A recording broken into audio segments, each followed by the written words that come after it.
al estado actual de la literatura chilena y llegamos más o menos a una conclusión de para ordenarnos, para mirar este objeto de una forma un poco más ordenada.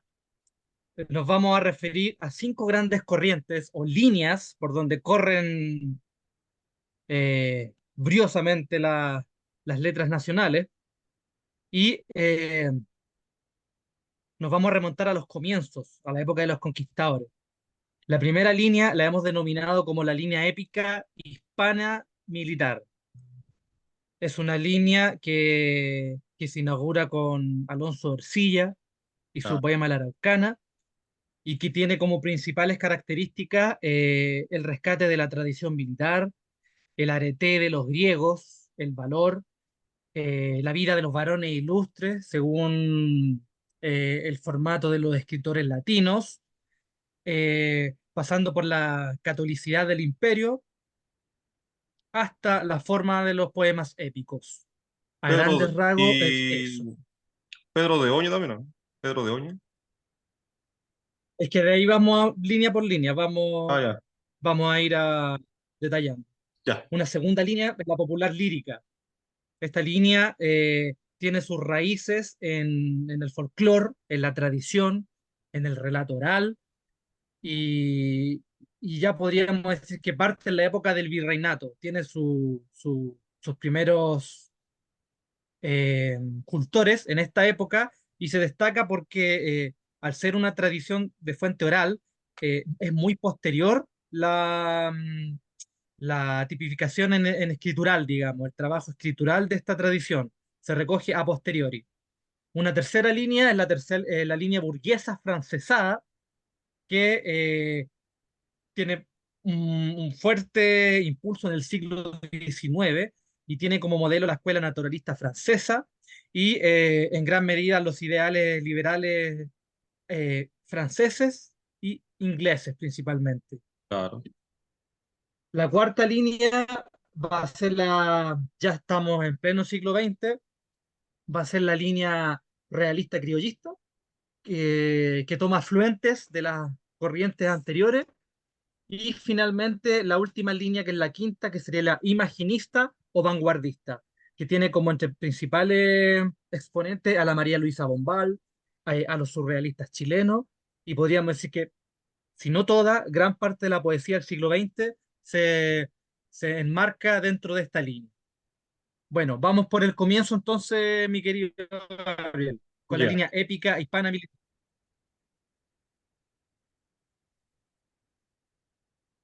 La línea épica hispánica. Bueno, tenemos ahí al gran referente de Ercilla con su poema. Bueno, sí, es un poema épico llamado La Araucana. Y lo interesante de este poema épico es que de alguna manera inaugura el género en territorio chileno. Tiene ese antecedente como de gestar un mito para hablar de, en este caso, el desarrollo de la nación chilena posteriori, por supuesto, porque estaba recién en esa época el tema de la colonia. Habíamos quedado en esta lectura de la Araucana, de Alonso de Ercilla. Lo interesante es que, claro, glorifica la figura del guerrero araucano. Eso es lo interesante. O sea, ya de partida, con ese puro poema épico, uno desmonta esta leyenda negra. Se ha creado en torno al español conquistador, racista, que acabó con todos los pueblos aborígenes. No fue tan así, no fue tan así. Y ya desde ese poema te desmiente todo, porque la araucana, o sea, ya el propio nombre te dice todo. Araucana. O sea, hay una glorificación ahí épica del guerrero en nuestras latitudes. Su condición heroica, con parangón incluso en Aquiles, en los grandes guerreros míticos de la Grecia. Eso es lo Claro, de interesante. hecho se exalta al enemigo y se lo pone como eh, un adversario temible, un adversario también con sabiduría y con una forma particular de entender la guerra. Eh, Sin llegar más lejos, la Araucana de Ercilla fue leída por Don Miguel de Cervantes. Aparece en el Quijote, de hecho, La Salva de la Hoguera. Ahí tú te das cuenta que se trata de un libro que es un libro único en su especie. Obviamente hubo otros poemas épicos en la época, pero ninguno fue escrito al calor de la batalla. Que Alonso de Ercilla, cuando estuvo acá en Chile, él recogía de las cortezas de los árboles y ahí en esas mismas cortezas iba tallando los versos. Entonces eso indica que la materialidad del poema era muy precaria. Aquí no había imprenta. Prácticamente yo creo que encontrar papel y tinta era una proeza.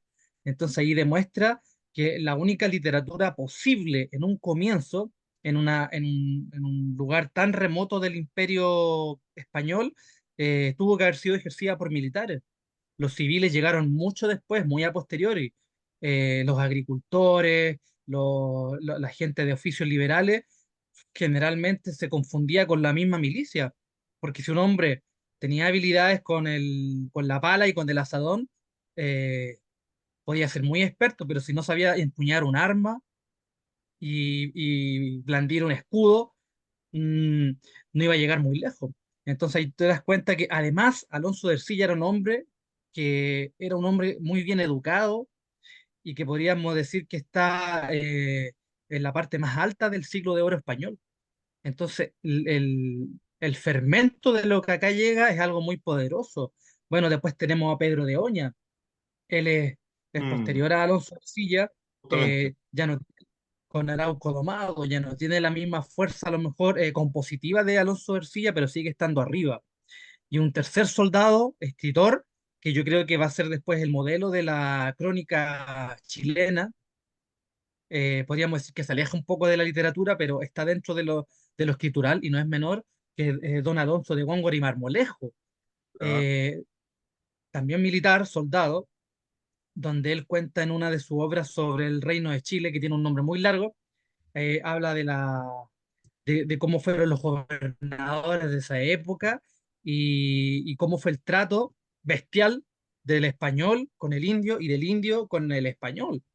Pero hay que entender que estamos en un proceso de guerra. Eh, los tratados de paz, la evangelización, acá en Chile es ya mucho después. Eh, bueno, y podríamos decir que esos son los principales afluentes de esta tradición católica épica hispano-militar. claro, eso que tú dijiste es muy importante, o sea, cómo este poema épico se configuró desde esa raigambre greco-latina y el hecho de glorificar al enemigo, esa cosa del honor que tenía muy arraigado el griego, que de alguna manera se trasplantó en España y después en América, en Hispanoamérica. Significa esa cosa del honor, del caballero, del guerrero. Aunque se sacaran la cresta, siempre prevalecía el honor. Y creo yo que qué mejor ejemplo que la Araucana. O sea, ahí se veían a estos guerreros araucanos, eran tan temibles, tan gallardos en su fuerza, en su valentía, en su coraje, que eran glorificados. Eso es la virtud del caballero, de las virtudes honorables, porque el arrojo, la fuerza, todas esas cosas. Y claro, se ve lo hecho histórico ahí también narrado de una manera magistral a través de la lírica. Por ejemplo, Pedro Valdivia, con los antecedentes, claro, los prolegómenos de alguna manera de lo que vendría a ser después la nación chilena, Santiago, su fundación, el tema también, bueno, los caciques de esa época, cómo estaban enfrentados y de alguna manera también algunos tenían incluso nexos con los caballeros españoles, cómo se generó una serie de cruzas también entre medio de ambos bandos. No fue todo como bien y mal, como lo quieran hacer pintar de manera maniquea ciertas lecturas, sino que hubo también, de cierta manera, eh, relaciones, claro, estratégicas entre los bandos que estaban enfrentados. Y también homenajes, por supuesto. Exactamente. Homenajes, hay de todo dentro de ese campo humano. Ahora, claro, lo lamentable es que esta línea yo creo que se empieza a angostar y ya no hay mucho en los siglos posteriores. Probablemente el impulso más fuerte fue el de la crónica, donde se relatan cómo fueron los primeros hechos en Chile. Eh, yo creo que esa vena la va a recoger después la historia en el siglo XIX. Pienso en Barros Arana, eh, más tarde Encina, Eizaguirre. Hay una playa de historiadores que tiene una forma muy poética de ir relatando la historia.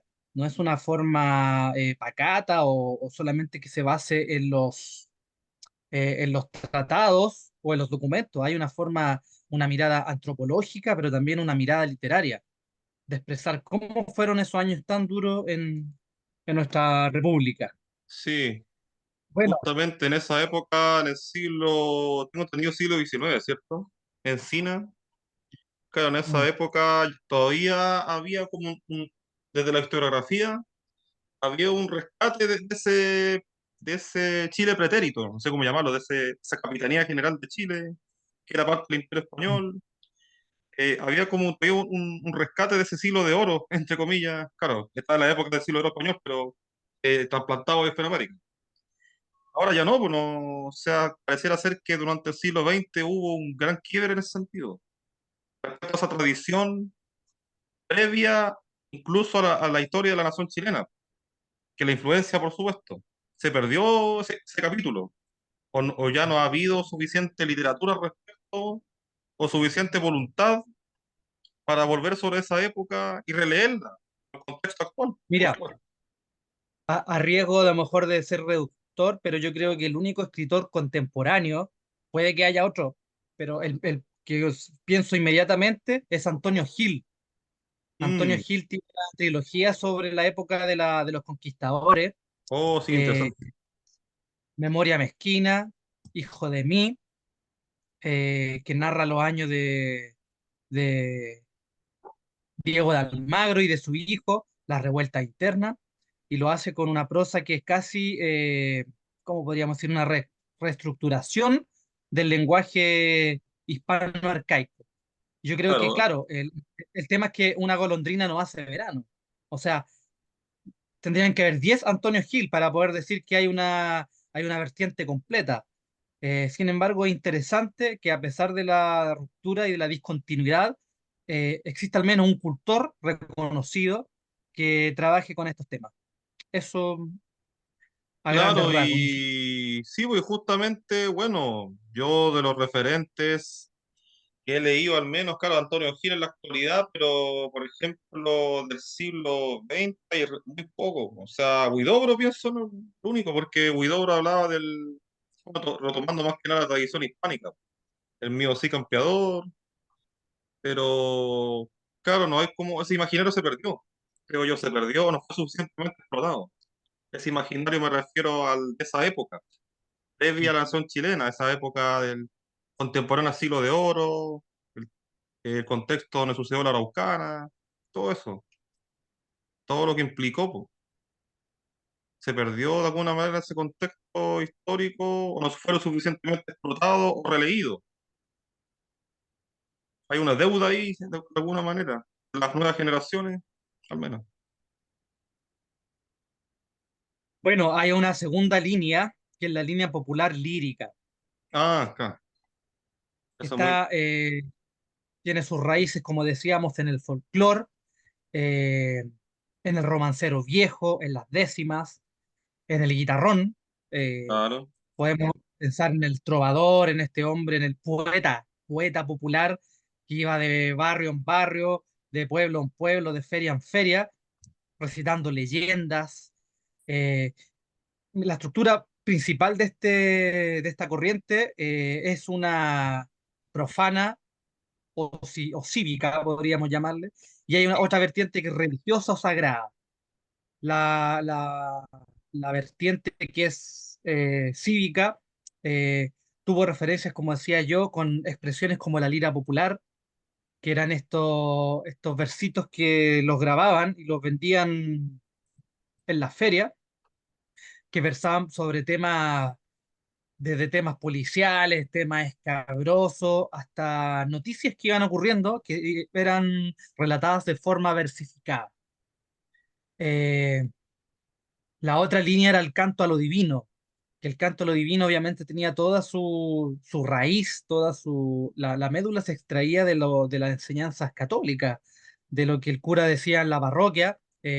Después el poeta escuchaba, por ejemplo, a veces sin siquiera saber leer, escuchaba el Evangelio, escuchaba las parábolas de Jesús, y él tomaba ese material a oídas del religioso y componía música, componía versos, y así la gente se iba culturizando respecto a la santidad, a los milagros, eh, a las aventuranzas y a temas bíblicos en general. Eh, el problema de esta tradición es que nunca hubo un rescate sólido durante la época en que se cultivaba. El rescate fue ya muy a posteriori. Hay Claro, un, hay un, hay un libro que yo quiero recomendar. Aprovechemos de ir recomendando libros. sí. Los cantores populares chilenos de Antonio Acevedo Hernández. Fue un libro publicado en los años 30, rescatado por Reediciones Tácitas. Bueno, acá él compila muchos de los poetas de la época, eh, los cinco mejores o cinco o seis mejores, y presenta el trabajo escritural de ellos, pero él ya en los años 30 decía que esto se estaba desfasando, ya no tenía esas raíces potentes, y pone como ejemplo la gauchesca argentina. En Argentina tuvieron el Martín Fierro, que fue una obra Ah, fundacional y que permitió que una pléyade de escritores gravitara en torno a esta obra y que fuera mm, estudiado en Europa. justamente, sí, sí, sí, sí.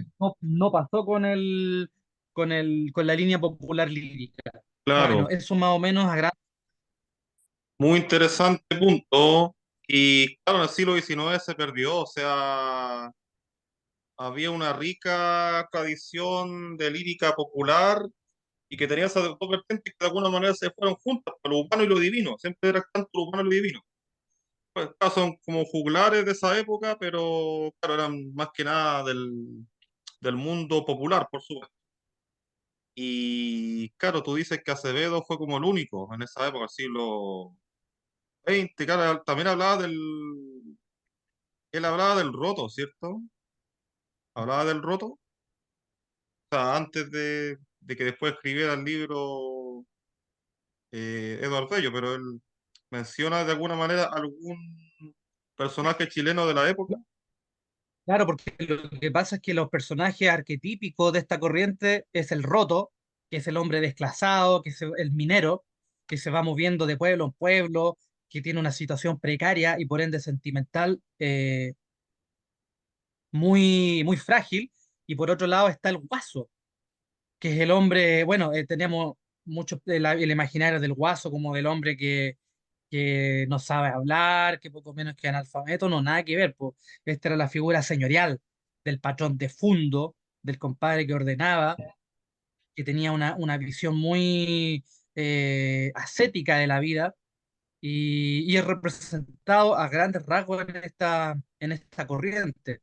Además, claro que está la corriente divina que decíamos, donde están los santos, eh, Fray Andresito, por ejemplo, que fue canonizado.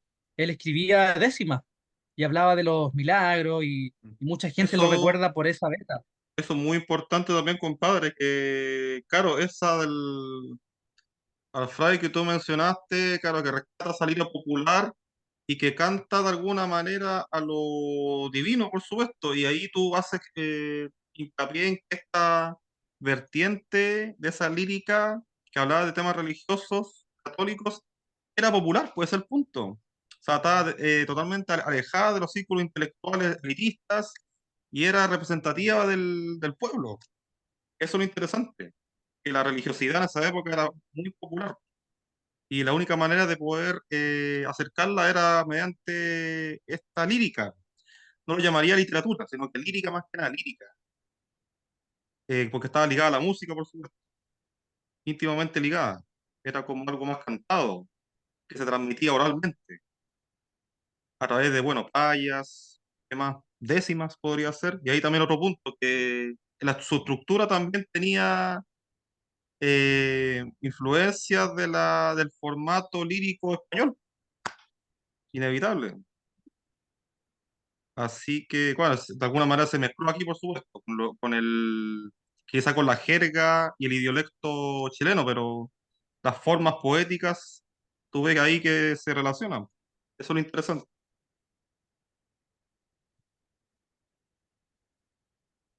Bueno, esta corriente eh, es paralela a la burguesa francesada, la línea burguesa francesada, que Sí, tiene como principales exponentes a los jóvenes liberales y anticlericales exactamente. que estaban en el núcleo de la sociedad literaria chilena.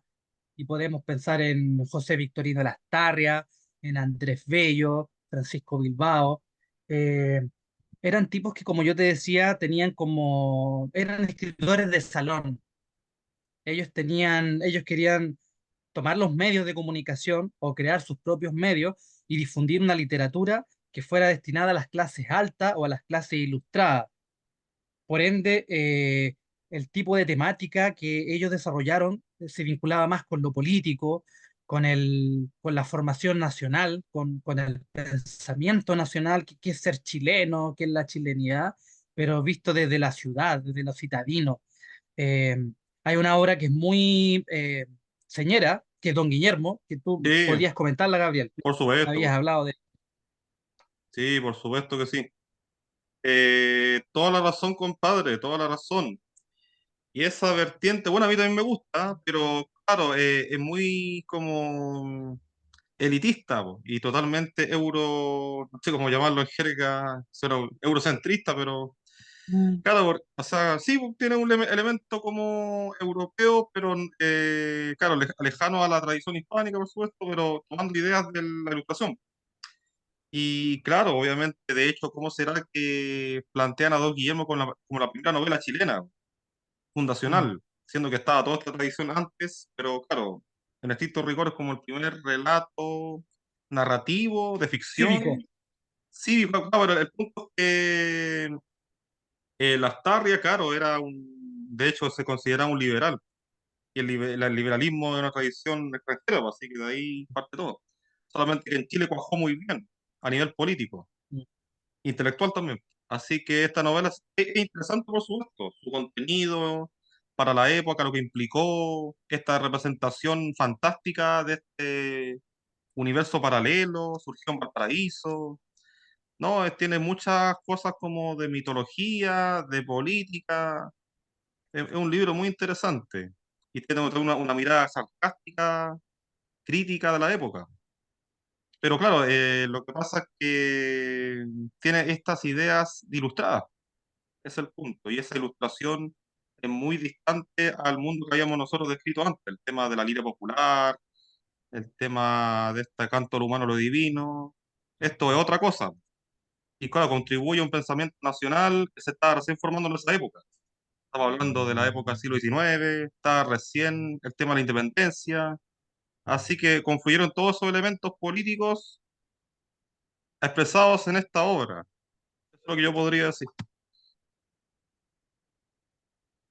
Claro, en esta misma línea podríamos decir que ya el cúlmine podría ser Alberto Blescana con Martín Claro, Rivas, es Martín como la Rivas. novela de formación, del joven que llega a la ciudad, que También, se pues, forma, ese otro porque ejemplo, claro.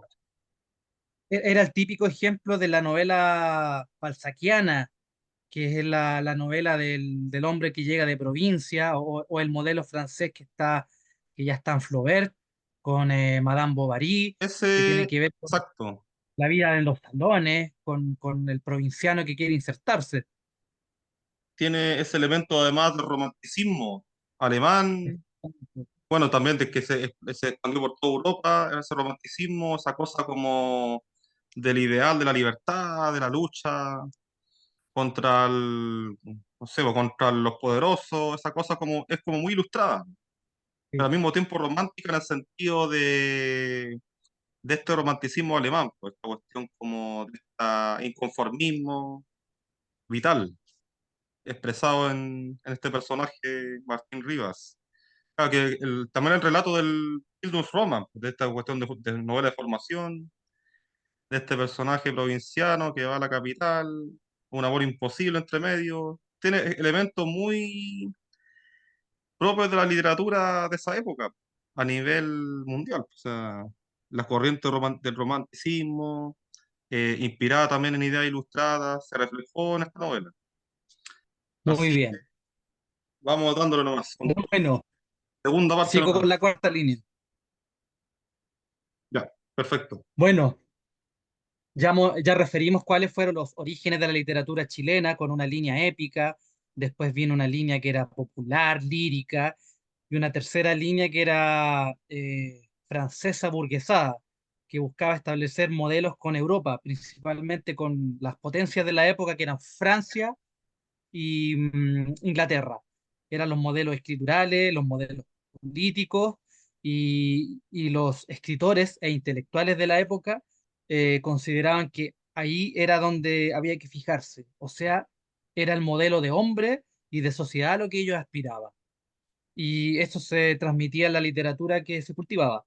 Bueno, llegamos al siglo XX con una línea que es realista y criollista, que yo digo que tiene una mixtura de la línea lírica popular y una línea afrancesada burguesa.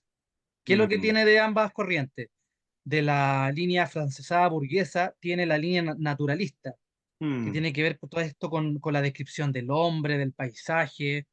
Es una literatura de costumbres, de cómo el hombre se relacionaba con su entorno en clave realista.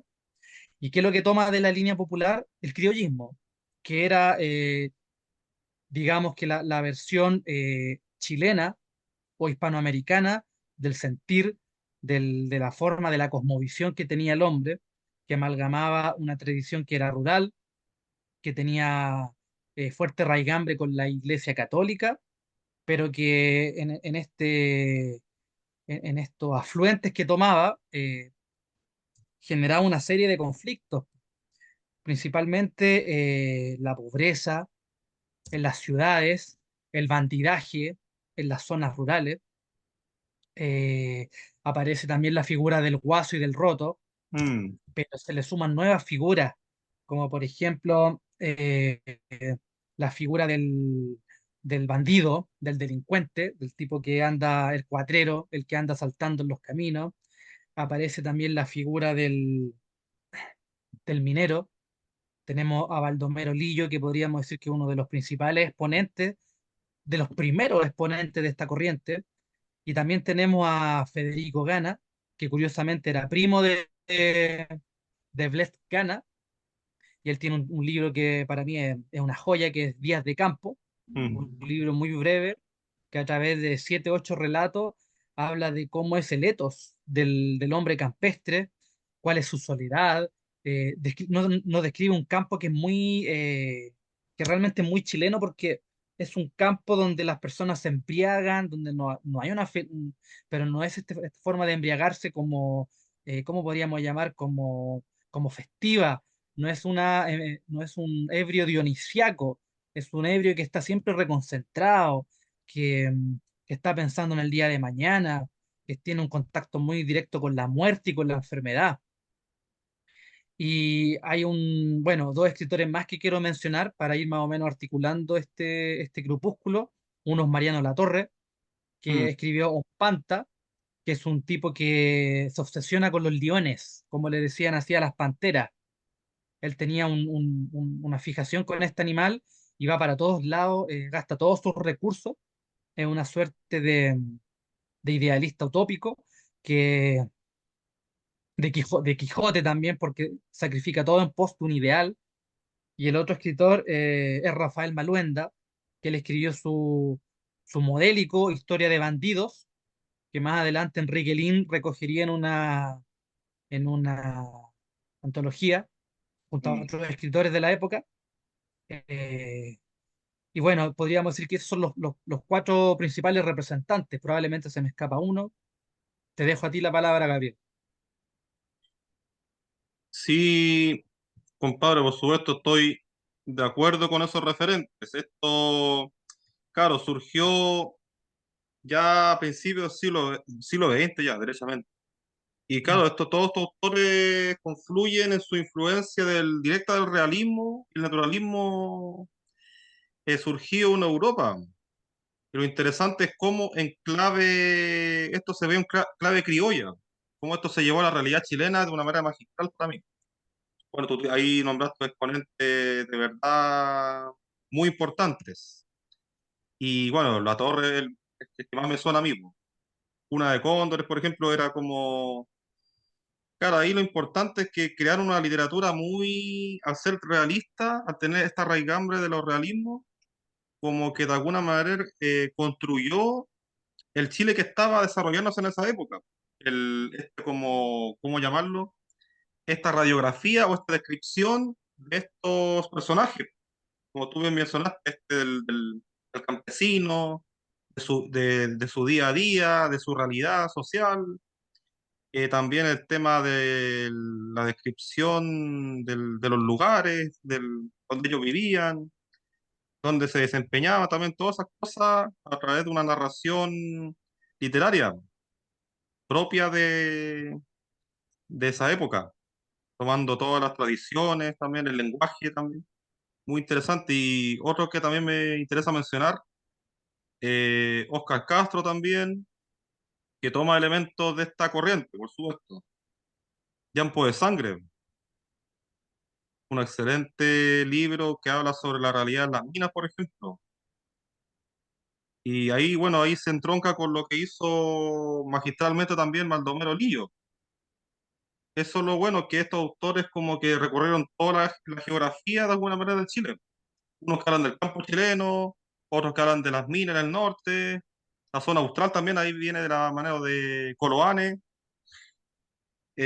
No, una época muy rica en cuanto a la construcción, creo yo, de la realidad chilena, de esta como realidad chilena que se estaba construyendo en esa época, en toda No podemos olvidar su también cultura, en todas sus tradiciones, su geografía, a ¿sí? José Santos González Vera, por ejemplo, con sus vidas mínimas, donde él Claro, relata cómo era la vida de los conventillos. Él muestra ahí toda la sociedad chilena con sus particularidades, con sus pobrezas tremendas. También tenemos a Manuel Rojas, creo yo que también se entronca en esa línea criollista. Eh, Él es mucho más posterior, él es una persona que ya recoge los frutos, pero bueno, tenemos el hijo de ladrón, tenemos sus relatos modélicos ya como el vaso de leche. claro, sí, justamente que esos autores magistrales ya fueron directamente en el mundo de la ciudad. Pues, Exactamente. hablan de la crudeza de la realidad social urbana del Chile de esa época. Bueno, Hijo de Ladrón, ¿para qué nombrarlo? Una excelente novela. Y claro, te habla del bandidaje, pues, de esa época, la delincuencia, de la provincia, pero ya no miraba como de la vista romántica, como era el Martín Rivas, sino que desde la crudeza de la realista.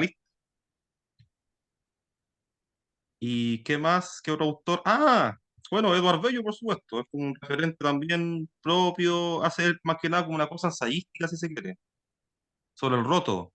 Construye el roto chileno desde una mirada, si se pretendidamente quizá realista, o sea, más que realista, naturalista, porque describe sus Es- costumbres, habla de su contexto, de su realidad concreta, dónde él se mueve, cuáles son sus movimientos, sus aspiraciones. es un tipo tremendamente observador y creo yo que no solamente retrata al roto, sino que la sociedad completa. Era el tipo que le gustaba ir a la apuesta a los caballos o le gustaba mirar cómo eran las fiestas populares. Eh, Todo lo edifica a través del cuadro de costumbre y una forma de reportaje novelesco, pero que es clave para entender cómo es la idiosincrasia del chileno, cómo se relacionaba, qué gustos tenía, cómo se relacionaba con la moda, con los usos y costumbres. Yo creo que esa es una de las líneas también más potentes de este escritor. Sí, Bueno, y pasamos a la última línea, porque es la línea imaginista o vanguardista. claro. Ahí tienes Bueno, el... Sí, sí, sí, sí, nomás, diga. esta, esta línea yo creo que tiene como su principal característica que busca romper, es de ruptura, busca romper con esta mirada criollista que ya estaba muy estancada en una forma de relatar y trata de crear una literatura chilena alternativa, que corra por una línea paralela a lo que ya estaba, lo que se estaba escribiendo en aquella época. Entonces yo creo que una de las principales figuras que originan esta línea en narrativa es María Luisa Bombal, De que todas podríamos formas, decir que es la precursora del realismo mágico, que claro, fue leída por Rulfo, fue leída por García Márquez, es una corriente onírica o que tiene como centro la soñación, lo que, los pensamientos de una difunta, o sea, es la experimentación pura, ¿no? Antes de eso, en Chile, al menos, y en gran parte de Hispanoamérica, no existe la forma de encarar lo escritural, lo narrativo. Y el segundo, ella es la reina, y el rey podríamos decir que es Vicente Huidobro, su claro, creacionismo, con el poema Altazor, que busca desvincular lo poético de lo natural y encumbra una forma de poetizar totalmente original, llevando la innovación a las últimas consecuencias. claro, Eh, el poema, como te decía yo, Altazor, es la punta de lanza de Vicente Huidobro, pero le siguen una serie más de libros, poemas árticos, qué sé yo. Eh, hay escritos también que son, por ejemplo, Gilles de Rais o el otro es del alquimista mago, ¿cómo se llamaba este? Bueno, eh, entonces, claro, digamos que es un tipo que viaja a Europa, se conecta con la vanguardia, con los surrealistas, con los dadaístas, y es capaz de meter un afluente nacional que es el creacionismo, y con eso, con esas ideas que eran demasiado avanzadas para la época, llega a Chile y comienza a brotar una tradición, como te decía yo, que va a contrapelo de lo que era la literatura criollista. sí, completamente de acuerdo respecto a María Luisa Bombal, reina indiscutida, y Huidobro también, nuestro rey, poeta, mago, no sé cómo llamarlo. Pero ahí estaba también otro personaje indiscutible, Juan Emar. Juan Mm. Emar, rey feo, yo lo llamaría yo. No, también en esa época surgió, pero más como una rara avis, porque su literatura también va a contrapelo de la tradición criollista. Bueno, es súper fantástica su literatura, y es muy sui generis, pues como tiene un sello muy propio. Por ejemplo, la creación de esta ciudad ficticia, San Agustín de Tango, por ejemplo, en Chile, con su novela Ayer, por ejemplo, que entrecruza, claro, elementos como del realismo chileno, junto con cosas fantásticas, absurdas incluso, que rayan en el surrealismo. Así que ahí tenemos un referente también muy importante, sin contar también con su personalidad extravagante, con su misterio en torno a su persona, su propio sobrenombre, pues, Jan Emar, como estoy harto, dice. Así que ahí tenemos otro escritor también digno de análisis. Yo creo que la operación que hace él es muy original porque él se conecta con el cubismo, con el surrealismo, él es pintor, su formación es de pintor. Él escribe sus notas de arte en La Nación y no debemos olvidar que él era hijo de un senador plenipotenciario, que era dueño de La Nación, que tenía mucho dinero, era un tipo bañado en oro y que sin embargo, a pesar de todas sus influencias que pudo haber tenido, su soporte en Lucas, en haber tenido un aval, eh, pasó prácticamente sin pena ni gloria. Él publica 3 libros en un año, 1936 por ahí, si no me equivoco, tienen escasa repercusión en la crítica, y después escribe un libro más, Miltín, si no me equivoco, y finalmente se recluye, se va al campo y escribe su novela máxima, que es Umbral, Mm, son 5.000 páginas, es claro, una obra inabarcable, una obra total pero ya que supera incluso a Bolaño en sus pretensiones, como mucho más. No, no, Está a la no. altura de Proust, Yo creo que a nivel de plus, así como está a la ya, altura de como Marcel Proust, es como nuestro tiempo perdido, más o menos. exacto. Yo me acuerdo haber Pero lo tenido que él hace, un volumen de ese libro, me acuerdo que me lo prestó, ¿te acuerdas de Claudio Faúndez? Él me lo Claudio prestó, Faúndez. me acuerdo que él me lo prestó. Sea, uno de los tomos de esa obra, que son muchos tomos. El umbral se llama algo de la casa ayer, algo así. Era como la parte de ese libro, de esa novela. Umbral. Bueno, eh, Juan Emar da para dar un video aparte. Es Sí, una temática, es un curso completo, Juan sí, Emar. es un universo entero. Mm. Bueno, y yo creo que también muy cercano a Vicente Huidobro y Juan Emar, de hecho fueron amigos muy íntimos, está el grupo que es La Mandrágora, del Sí, surrealismo chileno, por supuesto. que ahí tenemos a Braulio Arenas, Teófilo Raúl Cid, Herrera.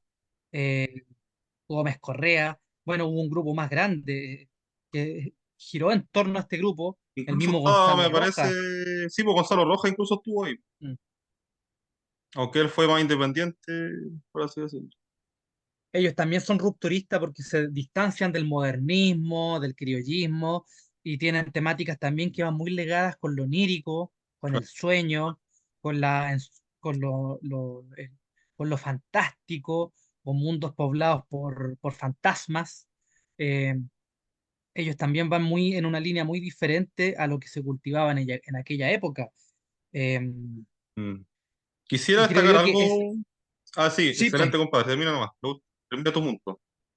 y creo que ellos fueron los iniciadores de una vanguardia potente en poesía, Mm, y quizás también en cierta forma explica por qué la poesía chilena en el siglo XX es tan potente, porque estamos hablando de muchas figuras, eh, de Roca, La Mistral, Neruda, los cuatro grandes, Huidobro, pero en torno a ellos había un ecosistema completo de poetas con poéticas totalmente diferentes que dialogaban o chocaban entre sí, pero que lo único que hacían era demostrar el amplio campo, el amplio abanico de poéticas y de propuestas que existían. La Mandrágora fue una de las tantas. Yo creo que la Mandrágora es importante porque aglutina a varios escritores en torno a un surrealismo, que si bien era de manufactura francesa, igual se adapta a lo que ocurría en Chile. Eso era mi apunte principal. claro, sí, quería hacer una acotación.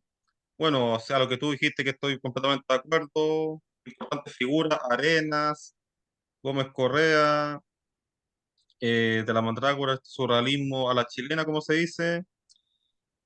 Como digo, incluso tuvo Gonzalo Rojas ahí metido, pero él fue como mucho más potente en solitario. Y esa es una Sí. clase, ¿por qué? Porque investigando sus vidas, claro, ellos también fueron diplomáticos. Y mi pregunta es la siguiente: ¿en qué momento los escritores y poetas dejaron de ser parte de la política chilena, así como activa? Ahora ya tú no ves ningún escritor que esté metido, que sea un diplomático, por ejemplo, o un Mm. político. Ahora ya no, pues como que se estiló que el escritor es como outsider de ese mundo. En esa época no, eran todos el mismo Huidobro. O sea, se postuló a presidente, por ejemplo. Mm. Neruda, sin más.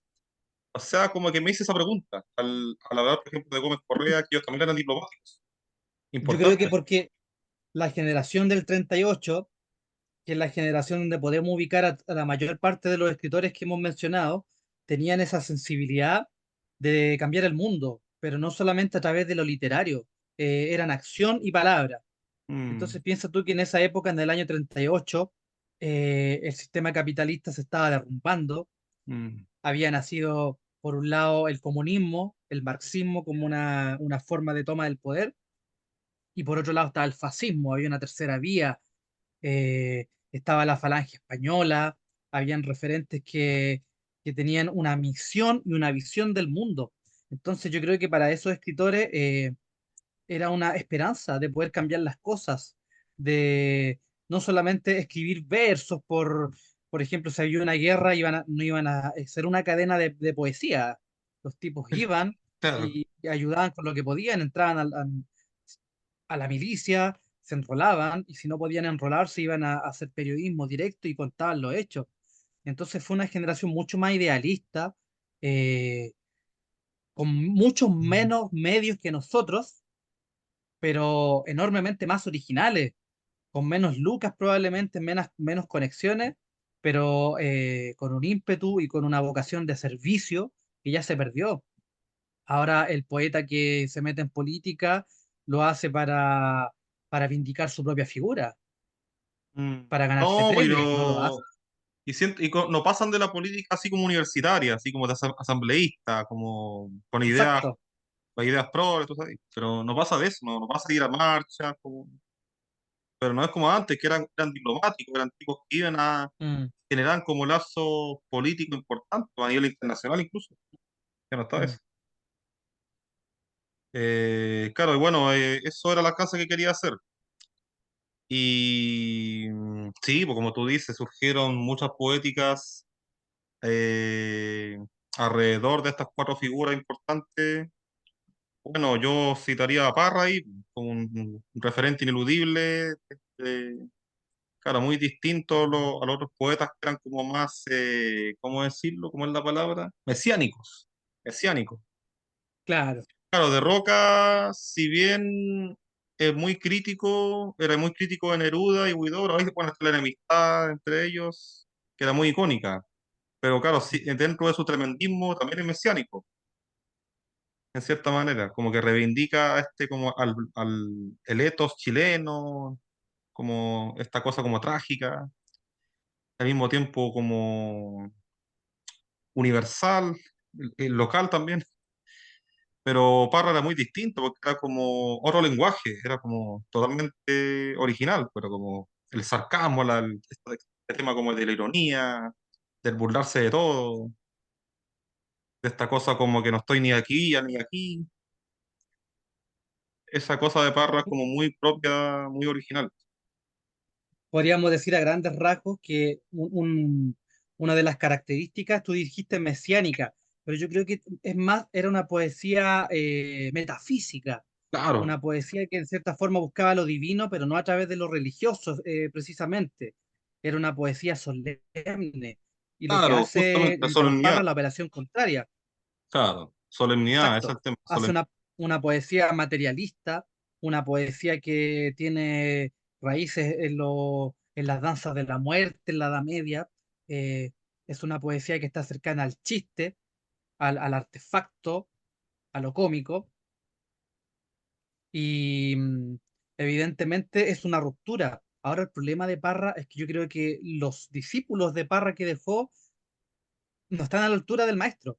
Pienso yo Parrita, que claro, como estilo, como forma de encarar el verso, se agota muy rápido. Creo yo que eh, ya con Enrique Lin, que podríamos decir que en cierta forma recoge el sarcasmo parriano, ya está llegando a su límite, ya como forma se está agotando yo creo y que lo que ya viene posterior, yo diría que con Rodrigo Lira llegó como mm, ya a su máximo, pero claro, llega como a un techo.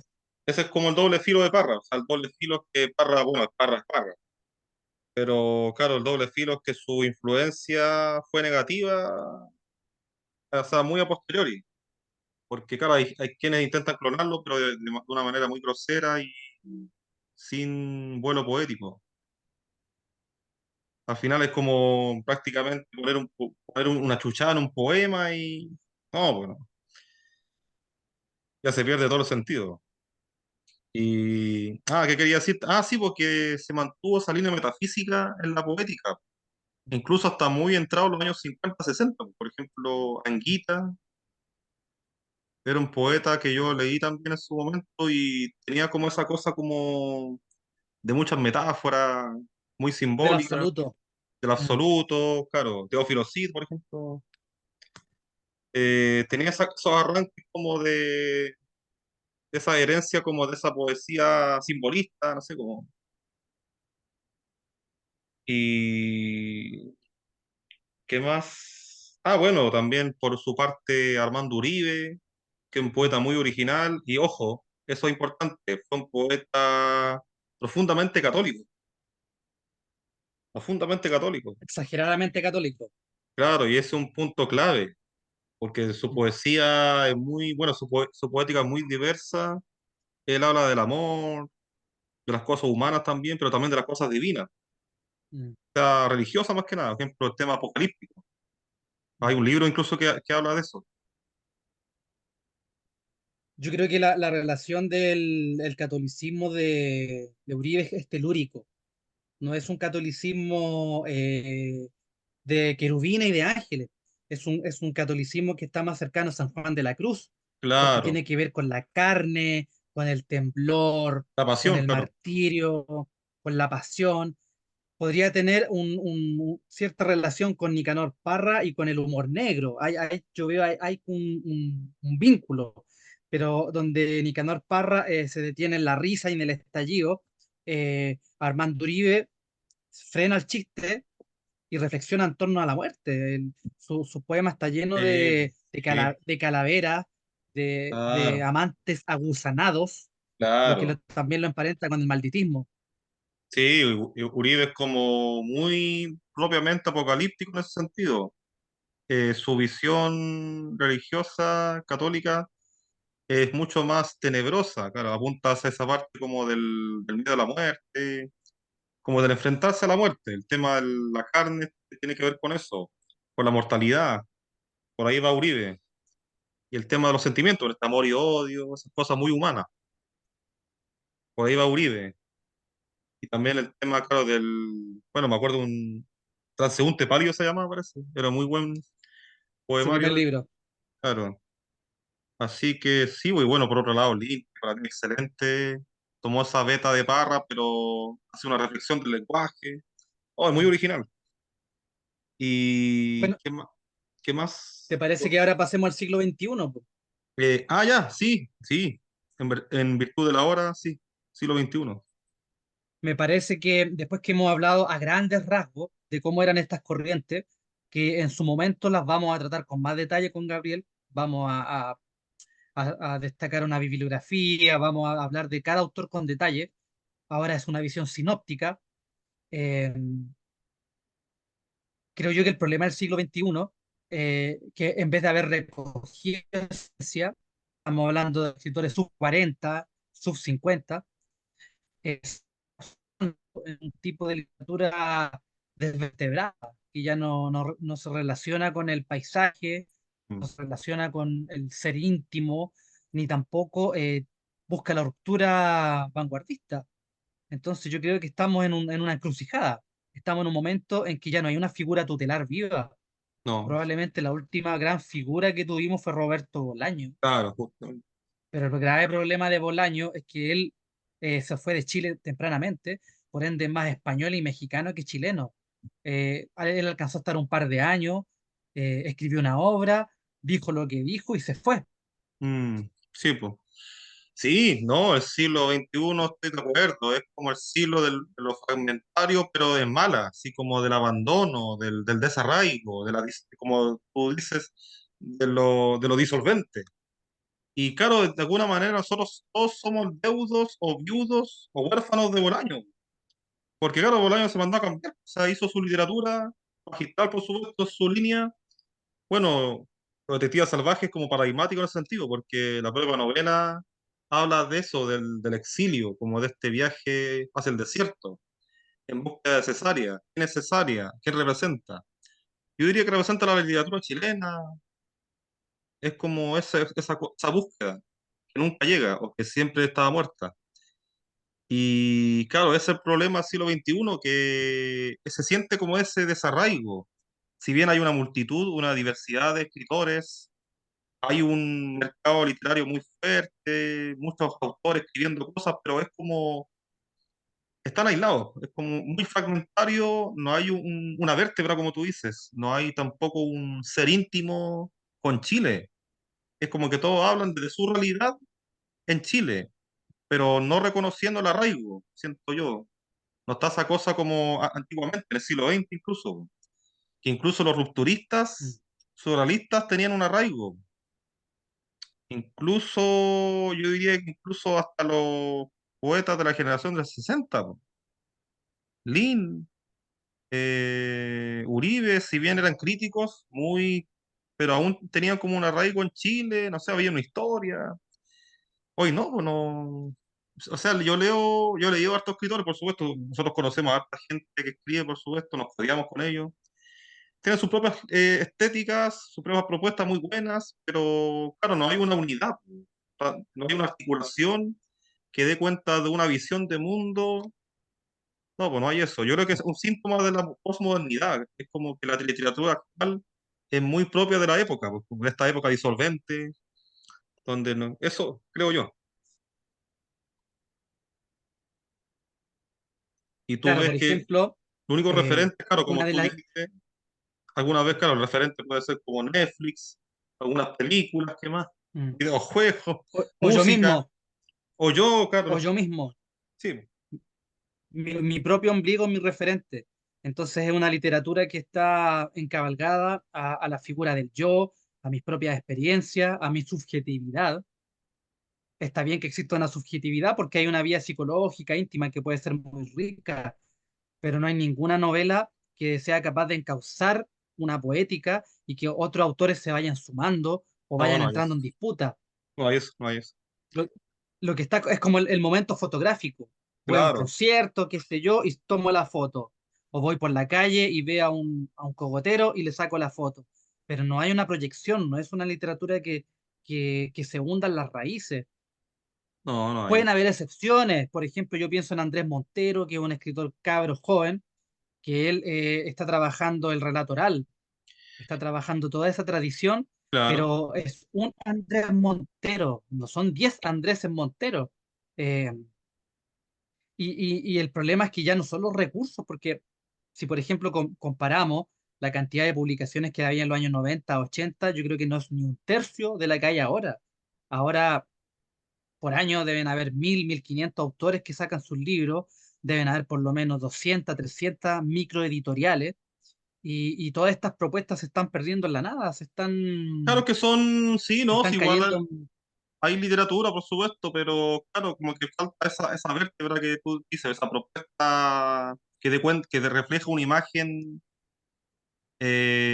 narrativa de la época, hay como puras cosas aisladas, ¿no? Y claro, hay, por supuesto, buena literatura local, por supuesto, no sé, pues, de Valpo, hay hartos escritores que intentan como innovar, otros que repiten, por supuesto, el plato, otros que no, pero, por ejemplo, Santiago igual, pues hay diferentes escritores que hablan de, no sé, pues, hablan del yo, al mismo tiempo hacen una radiografía, una crónica de Santiago, o de algunas partes, localidades, de algunas comunas. No sé, pues hay intentos, pero claro, falta eso, se siente. Falta esa visión que había antes, esa cosa como total. No está. Tampoco se quiere, no se considera como anticuada, no sé. Ahora como es todo, es como fragmentario. Claro, por ejemplo, un escritor, bueno, tiene la posibilidad de hablar de lo político, de lo social, habla a partir de la trinchera.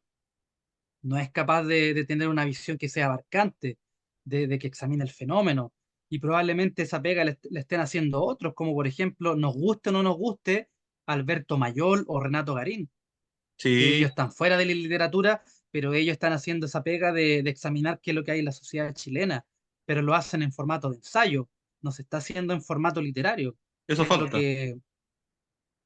Eso falta y no, de todas formas, lo que hacen Mayol y Garín es totalmente bienvenido y un aporte a la crítica que se está haciendo. Pero falta en literatura, o sea, yo veo la única propuesta política en literatura, lamentablemente se reproducen las cosas progresistas, no sé, pues esa postura que está hoy en día en boga, o sea, lo único que hay, esa cuestión, ese relato progre, no sé, pues respecto al tema de los 50 años, el tema de Allende Pinochet, ¿qué más? Cosas que no, El no sé, el feminismo, por supuesto, el feminismo, el tema del el género, indigenismo. Pero falta, bueno, la vertiente que nosotros estamos trabajando un poco, falta explotar eso, el tema del y el patriota, no sé. problema de todo lo que tú mencionas, Gabriel, es que estas corrientes nuevas, progresistas, tienen su casa, su matriz en el mundo anglosajón. Son parte de la Ah, academia anglosajona. sí. Eh, Son dictadas desde allá, de la teoría queer, LGQT+, plus, todo ese tipo, esos sentires, esas formas de expresarse, no tienen nada que ver con nuestra idiosincrasia, Nada que no se ver. arraigan a una visión del... Yo creo que inclusive hasta Pedro Lemebel, con su visión de la loca, con su visión Claro, barroca, que a mí no me gusta, personalmente no me gusta Pedro Lemebel, pero es innegable que el tipo tenía una postura, una forma de encarar la literatura y que se podía considerar como parte de una cosmovisión nuestra, claro, lo que pasa chilena, es que hispanoamericana. nadie niega, por supuesto, la realidad del, por ejemplo, el tema homosexual se ha tratado desde Donoso incluso, pues Donoso trataba, Mm. no sé, el lugar sin límites, por ejemplo, de una manera magistral, pues desde su visión, por supuesto, de mundo, de la decadencia de la sociedad burguesa, el tema del carnaval, por supuesto, cómo la figura, por ejemplo, de la loca venía a subvertir esos valores, pero había una propuesta. Aquí nadie está negando la importancia, por supuesto, la asistencia de esos grupos, sino que ahora es como que es todo visto de una cosa ideológica. Eso es lo malo, que la ideología se contrapone a lo literario. Ahora, como todo, como tú dices, implantar una teoría queer a través de una novela, eso es negativo, negativo. Hace muy Eso, mal a la literatura chilena. bueno, las conclusiones, mi querido Gabriel, para terminar este primer programa. La conclusión, bueno, es que hay que ir hacia esa literatura que proponga una visión más genuina, no sé, pues, respecto a Chile, al mundo, que no se entronque solamente en los discursos de moda, que no sea solamente una plataforma para hablar de algo político, ideológico, sino que la literatura permita construir otro discurso distinto a lo que hay, a lo que está por lo menos de manera hegemónica, como tú dices, el tema del progresismo. Yo creo que también junto con lo que tú dices, la principal tarea de los escritores de ahora es hacer un examen de lo que es la tradición, de dónde viene, de entender, bueno, las 5 líneas que hemos someramente referir con mi amigo Gabriel, pero entender que todas estas 5 líneas, estos afluentes, vienen de España, vienen del siglo de oro español, que a Claro, su vez nace del 400 italiano, que tiene sus raíces en el dulce estilo nuevo con Petrarca, con Boccaccio, y que más atrás tiene su genealogía con el mundo greco-latino. Entonces creo yo que, la gran deuda del escritor sub 40 sub 50 es compenetrarse mejor con esas tradiciones, no para replicarlas, no para copiarlas, sino que para saber qué es lo que había antes, cómo se claro, concebía la para, literatura, y no partir con esta visión inmediatista y cortoplacista de querer rápidamente encabalgarse a un triunfo basándose en los discursos de moda. Eso es, claro, dejar y con esto termino.